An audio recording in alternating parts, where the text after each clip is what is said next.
Près de 1000 cyclistes de partout au Québec. 60 heures d'efforts et de dépassement de soi.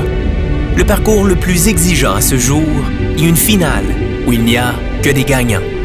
Voici le parcours de la 3e édition du 1000 km.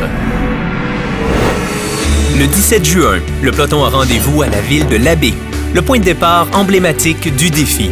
Après une boucle dans la ville, direction La Terrière. On amorce ensuite l'étape de la montée du Parc des Laurentides, l'une des plus redoutables, avec 1171 mètres d'ascension jusqu'à l'étape. La descente du parc en mettra plein la vue avec ses courbes et ses lacs.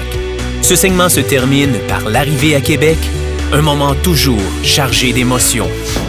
La prochaine étape est ponctuée de 2 événements marquants, la traversée du Pont de Québec et surtout l'arrivée à Sainte-Marie, où nous avons reçu le plus bel accueil de tout le parcours l'an dernier. La route vers Saint-Georges est l'une des plus difficiles en raison de la dénivellation.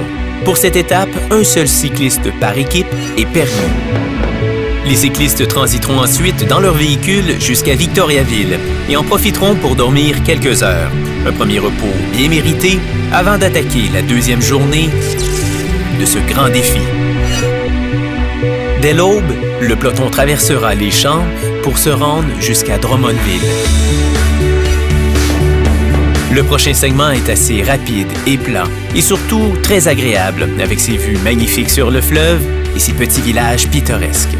Arrivé vers Cher. Nous mettons ensuite le cap vers le sud jusqu'à Granby. Le parcours est assez plat, mais le vent peut nous jouer des tours. La route jusqu'à Saint-Jean-sur-Richelieu est relativement facile et nous permettra d'admirer les collines montérégiennes. Le peloton entame ensuite sa 2e nuit à vélo pour se diriger vers Salaberry de Valleyfield. Tous les cyclistes seront ensuite transportés en véhicule jusqu'à Grenville. Cette période de repos est essentielle en vue du prochain défi, Tremblant. Il fera encore nuit lorsque nous lèverons le camp pour amorcer notre ascension de 711 mètres qui se terminera au pied de la montagne. S'ensuivra une autre montée plus ardue de 762 mètres, car contrairement à ce qu'on pourrait le croire, le trajet entre Tremblant et Saint-Sauveur est ascendant. S'amorce ensuite une longue descente jusqu'à Laval, où le peloton sera accueilli par Grégory Charles et sa chorale. Finalement, c'est l'arrivée à Montréal. Les 1000 cyclistes peuvent filer vers le fil d'arrivée et rejoindre les milliers d'enfants qui les attendent.